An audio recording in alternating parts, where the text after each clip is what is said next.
여전히 지금 전쟁이 이어지고 있어서 좀 마음이 아픈데 이스라엘과 팔레스타인 무장 세력 하마스 간의 전쟁이 이어지면서 사망자가 2,000명을 넘어섰다고 합니다. 부상자도 양측 모두 합쳐서 7,000명이 넘었더라고요. 네. 이제 하마스가 계속 인질 처형하겠다고 위협하고 있잖아요. 맞습니다. 지금 좀 걱정되는 상황들이 계속 이어지고 있고 지금 처형하겠다라고 예고를 한 상태인데 실제로 민간인 그 인질들 4명이 사망한 걸로 보인다라는 미국 언론 보도도 나오고 있거든요. 네. CNN하고 그다음에 워싱턴 포스트가 그 하마스 쪽에서 공개한 영상을 보고 이제 추정을 한 내용인데요. 영상이 2개가 나와 있어요. 근데 이제 그 이스라엘 남부 베에리 쪽에서 찍힌 영상인데 여기는 가자지구 국경입니다. 그러니까 국경이랑 가까운 곳이고 하마스가 이스라엘 기습 공격했을 때 초기에 침입했던 지역 중에 하나라고 보시면 되는데요. 네. 이제 어떻게 분석을 했느냐면은 처음 영상을 보니까 무장 세력이 민간인 5명을 데리고 가고 있는 거예요. 네. 그런데 2번째 영상을 보니까 4명의 시신이 바닥에 보입니다. 그리고 이제 그 민간인들이 안 보이는 거죠. 그러고 나서 옷 같은 것들을 비교를 해봤더니 그러니까 처음에 있었던 사람하고 이제 네. 시신으로 보이는 사람하고 옷가지 같은 것들이 똑같았다라는 네. 거죠. 이제 4명의 시체가 이제 시신이 발견이 된 것이다 이렇게 좀 확인을 하고 있는 그런 상황이고요. 네. 여기에 대해서 아까 위협하고 있다라고 말씀을 해드렸는데 지금 하마스에서 대변인이 성명을 어제 내놨거든요. 네. 내용이 좀 걱정스러운데 이렇게 얘기를 했습니다. 이 시간부터 사전 경고 없이 민간인을 표적으로 삼는다면은 이거 이스라엘을 향해서 하는 얘기예요. 네. 민간인 인질 중 1명씩 처형하겠다. 그리고 처형 장면은 그대로 방송하겠다. 이렇게 발표를 했습니다. 이 성명이 나온 시점을 봐야 되는데 이렇게 이스라엘이 공격을 받고 나서 이제 바로 가자지구를 완전히 봉쇄하겠다. 그러니까 총력전을 펼치겠다라고 예고를 하니까 이렇게 나온 거예요. 그러니까 너희들이 공격을 하면은 인질을 처형하겠다. 이렇게 맞받아친 상황이라서 앞으로 민간인하고 또 인질들의 그런 피해가 더 우려가 되는 그런 상황입니다. 이스라엘이 지금 예비군 6만 명을 동원을 했고 가자지구 인근 주민들에게 대피령까지 내렸다는 상황이라서 지상작전이 임박한 거 아니냐 이런 관측이 나오고 있거든요. 네. 근데 이제 인질이 워낙 민간인 인질이 많다 보니까 이스라엘 정부가 공격 대신 협상에 나설 수 있지 않을까? 뭐 이런 얘기도 좀 나오고 있어요. 어떻게 보세요? 일단 지금 양쪽 가능성은 다 열려 있는 상태인데 일단은 이스라엘은 총력전이다 이렇게 봐야 될 것 같아요. 이제 아까 말씀해 주신 대로 예비군 36만 명을 동원했다라고 하는데 그 수치가 좀 의미가 있습니다. 네. 그러니까 이스라엘이 기본적으로 징병제 국가잖아요. 네. 36만 명을 전 세계적으로 다 동원을 한 거거든요. 이렇게 이제 전쟁을 치를 때 이스라엘은 예전에 디아스포라라고 해가지고 흩어져 있었던 시기가 있잖아요. 네. 그래서 이제 해외에 있던 그런 이제 사람들이 다 몰려와가지고 전쟁에 참여하고 이런 방식으로 하는데 이번에 36만 명은 50년 만에 최대 규모예요. 그러니까 예전에 36만 명을 동원했을 때가 4차 중동 전쟁 때였거든요. 네. 그때가 1973년인데 그때 이후로 가장 많은 사람을 예비군을 동원을 한 거고 이스라엘 인구를 한 920만 명 정도로 보거든요. 네. 거의 여기에 4%에 해당하는 예비군을 동원을 하는 거니까 네. 이스라엘이 이번 침공에 대해서 어떤 그 각오를 가지고 대응을 하는지 그러니까 총력전을 벌이겠다라는 의지를 보인 걸로 이렇게 볼 수가 있는 상황이고요. 우리로 따지면 총동원령을 내렸다 이렇게 볼 수 있는 거네요. 맞습니다. 사실 우리나라에 굳이 비유를 한다라면은 해외에 있는 동포 중에 뭐 예비군들도 다 돌아와서 싸우자 약간 이런 식의 그 총력전을 예고한 그런 상황이라고 볼 수가 있는데 네. 근데 이제 문제는 말씀하신 대로 인질들 이것 때문에 아주 또 총력전으로 나서기가 까다로워진 상태예요. 그러니까 네타냐후 이스라엘 총리로서는 좀 딜레마적인 상황일 수밖에 없는데 지금 강도 높게 공격은 해야 되는 상황이에요. 왜냐하면 이 정도로 공격을 받았는데 공격을 안 할 수도 없는 상황입니다. 그런데 문제는 지금 인질들을 처형을 하거나 아니면 또 인간 방패로 내세울 가능성이 굉장히 높거든요. 네. 그리고 인질들의 가족들이 당연히 이제 살려달라고 또 안전을 보장해달라고 이렇게 그 정부에다 요청을 하고 있는 그런 상황이라서 협상을 고민할 수밖에 없는 상황이고요. 그리고 일부 외신 보도들 보면은 이집트가 일종의 중재자로 좀 나서고 있는데 네. 그 언론 보도를 통해서 보면은 인질을 돌려받기 위해서 일부 협상을 할 수도 있다 이런 가능성들이 언급은 되고 있습니다. 네. 그런데 이제 두 가지 점이 어려운데 일단은 공격을 받았는데 공격을 안 한다라는 게 첫 번째로 어렵고 그다음에 하마스 쪽에서 요구 조건이 지금 추정하기로는 그 이스라엘에 수감된 팔레스타인인이 한 수천 명 정도 있다라 그래요. 네. 근데 이 사람들을 다 석방해달라 이렇게 요구를 할 가능성이 높다라는 거예요. 그렇게 되면 이스라엘 정부에서는 이걸 수용하기가 좀 까다롭기 때문에 이 앞으로 어떤 방식으로 인질들을 구해내면서 그러면서도 또 역공을 해낼지 이런 것들이 이스라엘 입장에서는 좀 딜레마적이고 처리해야 되는 어려운 과제입니다. 미국 정부가 하마스 공격으로 숨진 미국인이 14명으로 증가했다고 공개를 했습니다. 인질 구출을 위해서 현지에 전문가 파견도 검토하고 있다고 밝혔죠. 네, 지금 미국이 굉장히 빠르게 움직이고 있는데 지금 미국인이 여러 명 사망했다라는 거를 공개한 것도 물론 이제 당연한 과정으로 볼 수도 있지만 이제 미국도 이렇게 피해를 받았다. 이런 점을 내세우면서 명분으로 삼는 측면도 있는 거고요. 네. 그리고 바이든 대통령 같은 경우에 굉장히 빨리 움직였어요. 하마스가 이스라엘 공격을 했던 게 지난 7일이거든요. 그런데 바로 다음 날에 군사지원책을 발표를 했고요. 그리고 지금 미국 언론 보도들 보면은 미국 국방부 고위 당국자 이렇게 인용을 해가지고 비행기들이 이미 이륙을 했다. 이게 9일 보도로 나와 있거든요. 네. 그러니까 이런 보도들은 이제 로이터 통신 보도인데 뭐 로이터 통신이 취재를 잘했을 수도 있지만 이제 추정해 보자면 국방과 관련된 얘기들이잖아요. 그러니까 이제 국방부 쪽에서 흘려줬을 가능성이 높거든요. 네. 그러니까 이런 의지를 표명을 했다라고 이해를 하는 게 이런 보도들은 더 맞습니다. 그래서 이제 비행기 이런 표현들을 보면은 결국에는 이게 군사적 지원이라는 의미를 담고 있는 거고요. 그럼 왜 이런 내용들을 미국 쪽에서 알리느냐? 지금 당초에 좀 예측이 나왔던 것들은 미국이 지금 우크라이나전을 또 지원을 하고 있잖아요. 네. 그러니까 그러다 보니까 여기도 도와주고 거기에 더해서 이스라엘까지 도와줄 수가 있을까? 어렵지 않을까? 이런 이제 의구심 같은 것들이 있었거든요. 그러니까 그런 의구심을 좀 일축시키기 위해서 이제 이런 내용들이 나오고 있다라고 볼 수도 있고요. 네. 그리고 백악관 같은 경우에는 파란색하고 흰색 조명을 켰거든요. 네. 이 두 가지 색이 이스라엘 국기를 상징하는 색이에요. 그러니까 백악관 차원에서 이스라엘을 지원을 하겠다는 의지를 아주 명확하게 밝힌 상황입니다. 근데 다만 이제 미국 쪽에서는 지상군 파병은 안 할 거다. 선을 그었더라고요. 네, 이게 왜냐하면 지상군이 항상 들어간다라는 거는 결국 직접 전쟁에 참여한다라는 그런 의미가 되거든요. 이렇게 되면은 이제 이란도 참여할 가능성이 굉장히 높고요. 그러면 미국하고 이란의 대리전 양상이 펼쳐질 수가 있는데 그렇게까지 가는 것은 부담이 되기 때문에 거기에는 선을 그은 걸로 보입니다. 사우디아라비아 같은 경우에 빈살만 왕세자가 팔레스타인 편에 설 거라고 입장을 밝혔는데 이제 사실 미국과의 관계가 나쁘지 않고 수교도 이제 좀 준비하고 있었잖아요. 맞습니다. 이렇게 된 이유가 뭔지도 좀 궁금해요. 그러니까 사우디가 굉장히 좀 그 중간자적 입장에 처해 있는 아랍 국가 중에 하나예요. 네. 이제 말씀하신 대로 수교를 이스라엘이랑 하려고 했었고 그거를 원래 미국 쪽에서 중재를 하고 주도를 했던 거거든요. 네. 그러니까 사우디아라비아의 상황을 보면 이제 빈살만 왕세자가 우리나라 최근에 이제 왔었던 그쵸. 것도 기억하시는 분들 많으실 텐데 그때 뭐 네오시티도 만든다라고 하고 이렇게 하고 있는데 이러는 이유가 뭐냐면은 당연히 이제 석유 중심으로 이뤄진 나라잖아요. 석유로 먹고 사는 나라인데 이런 걸 이제 바꾸려고 하고 있는 상황이죠. 왜냐하면 석유 사용량이 줄어들 수도 있고 뭐 전기차 전환도 있고 이런 상황이다 보니까 앞으로 이제 먹거리를 바꾸려고 하는데 그 과정에서 미국 정부의 도움이 필요한 거예요. 그러다 보니까 미국하고 손을 잡을 수밖에 없고 그럼 미국이 원하는 건 뭐냐면 중동 대탕트라고 해가지고 중동 지역의 긴장감을 낮추고 싶어 합니다. 미국은. 그러니까 병찰 국가를 자인하는 미국 입장에서 그런 쪽에 안정을 주고 싶은데 그래서 사우디하고 이스라엘을 수교를 맺어주고 관계를 회복시키면은 이제 그러면 좀 안정이 되겠다. 이게 미국의 판단인 거예요. 그리고 이런 노력들은 실제로 많이 가시화돼서 성과가 나오고 있었는데 지난달에 빈살만 왕세자가 폭스뉴스랑 인터뷰한 걸 보면은 이스라엘하고의 이 국교 수립 회담이 매일 점점 가까워지고 있다 이렇게 표현을 했거든요. 매일 점점 가까워지고 있다. 굉장히 긍정적으로 얘기를 한 거잖아요. 그러네요. 그래서 이제 굉장히 주목을 받았던 건데 결국에는 사우디는 어쨌든 아랍의 맹주로서 역할을 하고 싶은 상황이고 네. 그러다 보니까 이제 팔레스타인을 이제 지지한다라는 좀 원론적인 표현을 쓴 겁니다. 근데 이제 표현을 보면 또 이스라엘을 직접 공격하거나 아주 강한 표현을 쓰진 않았어요. 이런 것들은 이제 양쪽의 중간에 있다라는 그런 그 상황을 좀 보여주는 거라고도 볼 수 있습니다. 오늘 아침에 이제 이스라엘에 있던 이제 우리 국민 일부가 귀국을 했어요. 무력 충돌 이후에 이제 노선 운항이 중단돼서 현재 발이 묶였는데 특별편이 편성돼서 입국할 수 있게 됐죠. 맞습니다. 이렇게 지금 외교부에서 계속 그 항로를 만들고 있고요. 네. 지금 외교부에서 파악을 해보니까 이제 그 장기 체류자들은 한 500명 넘게 있는 상황이고요. 이제 장기 체류자들은 현지에 그 생활 여건들이 다 갖춰져 있는 분들이기 때문에 무조건 돌아오는 분들은 아니에요. 네. 근데 이제 단기 체류자들 이제 여행 갔던 분들이 있는데 또 성지순례 많이 가시니까. 맞습니다. 지금 1차로 돌아온 분들 빼고도 한 230명 정도가 남아 있다라고 하거든요. 이제 이분들에 대해서 뭐 다른 직항편이나 육로 같은 것들을 외교부에서 계속 안내를 해가지고 계속 무사히 돌아올 수 있도록 그렇게 조치를 하고 있다라고 합니다. 네.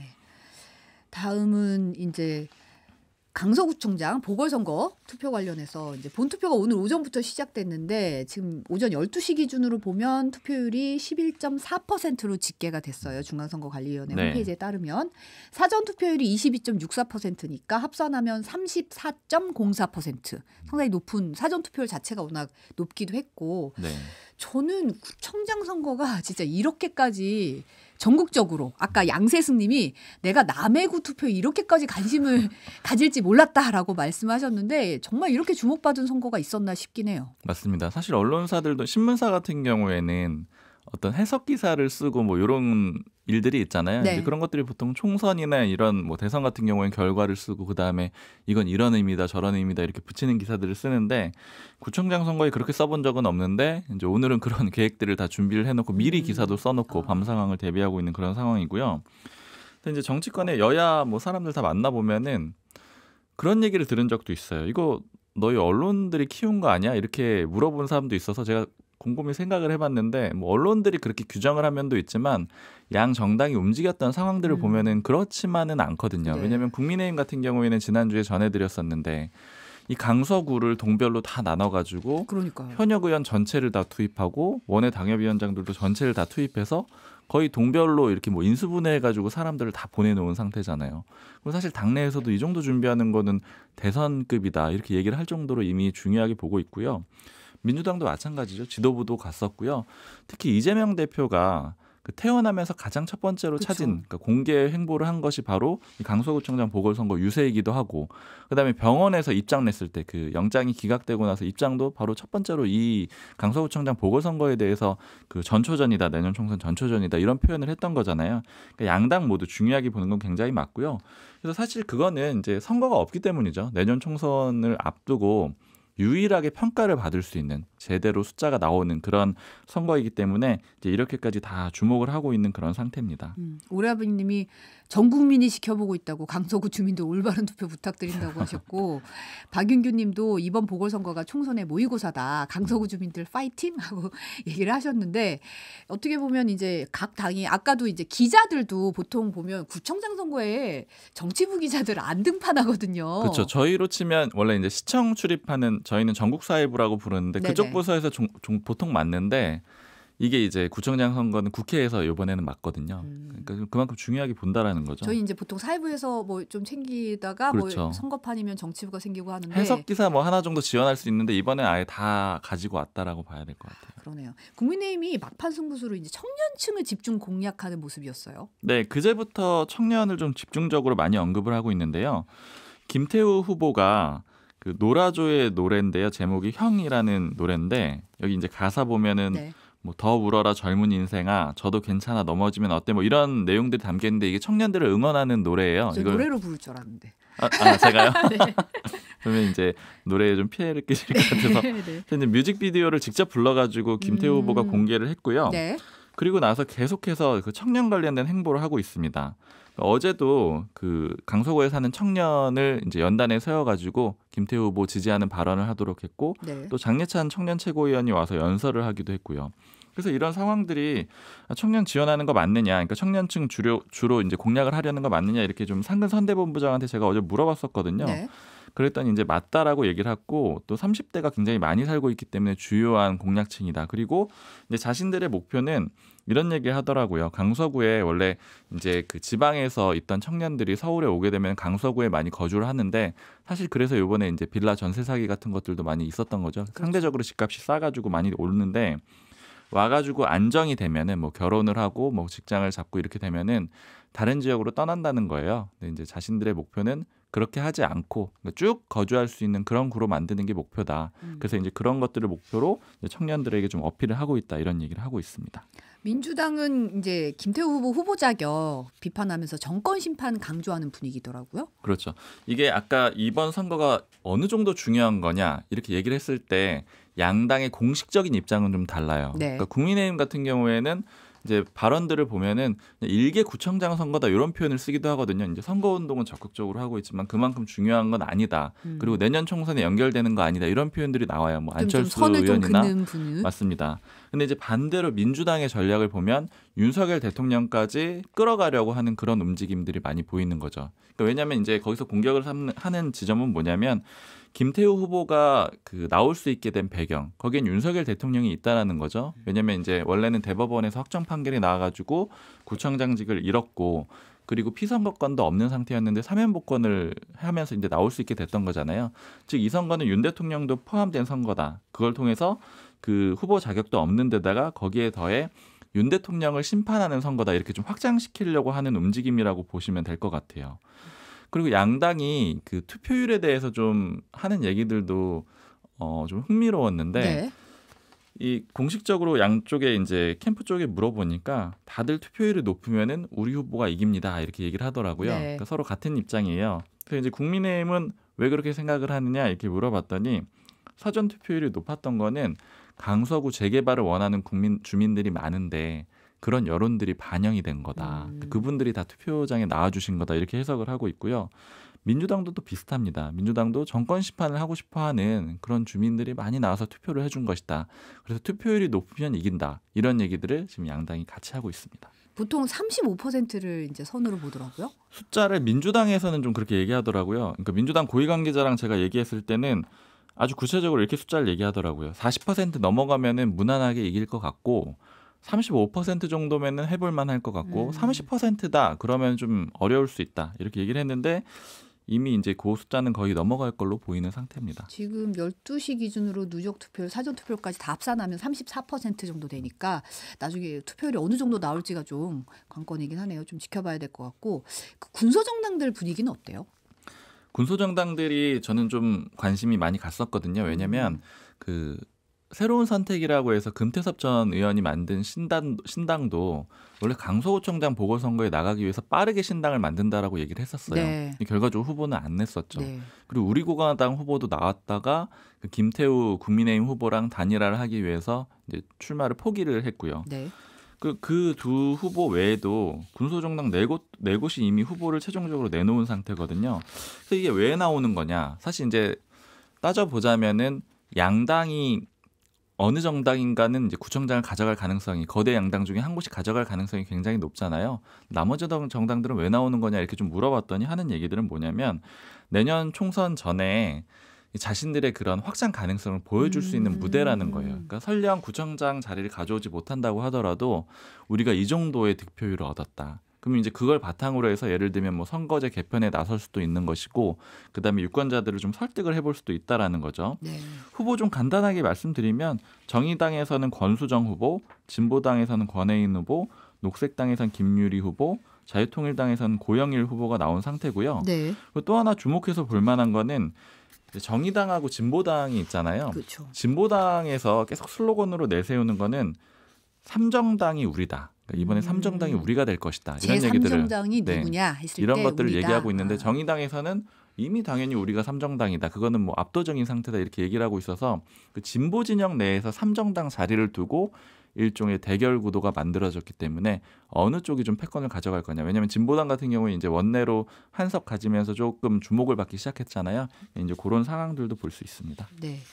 지금 요 소식 하나만 잠깐만 보면 국정원이 이제 중앙선거관리위원회에 선거 관련 업무 시스템을 점검을 했는데 투표부터 개표까지 이제 선거관리 전 과정에 문제가 있었다. 북한 같은 외부 해커가 마음만 먹으면 뭔가 조작이 가능하다 이런 식으로 발표를 했잖아요. 네, 지금 이 상황이 실제로 문제가 있었다, 그러니까 과거에 문제가 생겼다라는 발표라기보다는 언제 어떤 식으로 했냐면 가상의 해커를 넣어가지고 네. 침투를 해보니까 이렇게 뚫리더라 이렇게 이제 결과를 발표를 한 거예요. 그러니까 뭐 투표 시스템, 개표 시스템, 선관위 내부망 이런데 다 전체적으로 문제가 있었고 뭐 구체적으로 보면은. 그 선거인 명부도 조작을 할 수가 있고 사전에 투표를 몇 명 했는지 이런 인원수도 바꿀 수 있고 그다음에 유령 유권자도 정상 유권자로 바꿀 수 있고 뭐 종합적으로 문제가 있었다라고 이렇게 발표를 한 상태입니다. 근데 이게 이제 실제 해킹에 뚫린 적이 있는 거냐는 명확하게 밝히진 않았어요. 맞아요. 그리고 그 국정원 쪽에서 이렇게 얘기를 해요. 과거 선거 결과와 결부하는 거는 경계해야 한다. 그러니까 아주 명확한 표현은 아니지만 과거에 문제가 있었던 건 아니다. 그러니까 아니다라고 하긴 그렇지만 과거에 문제가 있었다고 단정하기는 어렵다. 이런 정도의 표현으로 좀 이해를 하시면 될 것 같아요. 선거관리위원회 입장은 어때요? 선관위 입장은 불가능한 시나리오라는 거예요. 이렇게 뚫리려면은 내부 조력자가 조직적으로 가담을 해야지 가능한 상황이다. 이렇게 좀 반박을 하고 있는 상태입니다. 네. 근데 어쨌든 비번이 뭐 1, 2, 3, 4, 5였다. 네. 뭐 그런 좀 관리가 좀 취약했던 건 맞는 것 같아요. 맞습니다. 그런 문제에 대해서 지금 국민의힘 같은 경우에는 계속 문제 제기를 하고 있고요. 특히 김기현 대표 같은 경우에는 이제 오늘 페이스북에 글을 썼는데 민주당 정권이 선관위를 방치한 결과다. 이제 이렇게 비판했습니다. 이게 이제 크게 보면은 선관위는 약간 민주당 성향이라고 여야에서 인식을 하고 있는 상태고, 뭐 예를 들자면 비교해서 감사원 같은 경우에는 여당 성향이라고 인식을 하고 있는 상태고, 그래서 양 정당들이 그 기관들에 대한 공격을 좀 하고 있다라는 것도 배경으로 보실 수 있을 것 같아요. 근데 어쨌든 보궐선거 하루 앞두고 이런 발표가 나오다 보니까 여기에 대해서도 이제 민주당 입장에서는 굉장히 강하게 반발하고 있는 것 같아요. 민주당은 그 지점을 비판을 하고 있는데요. 만약에 문제가 있다라면 취약점이 있다라면 고쳐야 되는 거는 맞는데 왜 하루 전날에 그러느냐. 그러니까 그러는 이유는 결국에는 이제 강서구청장 보궐선거 졌을 때 핑계거리 찾으려고 하는 거 아니냐. 혹은 부정선거 의혹 제기해가지고 이게 그 보수 정당의 오래된, 그러니까 강성 지지층들에게 오래된 그 이슈 중에 하나잖아요. 그러니까 지지자들 결속시키려고 하는 거 아니냐, 이렇게 의혹을 제기하는 논평이 나오기도 했습니다. 지금 그래서 선관위에서 사전 투표함 뭐 CCTV를 공개하느냐를 마련해가지고 검토를 하겠다 뭐 이런 입장까지 냈더라고요. 국민의힘에서 이제 뭐 수개표 얘기 이런 것들도 나오고 있는 상태예요. 네, 오늘 온유화는 여기까지 듣겠습니다. 경향신문 박순봉 기자 감사합니다. 고맙습니다.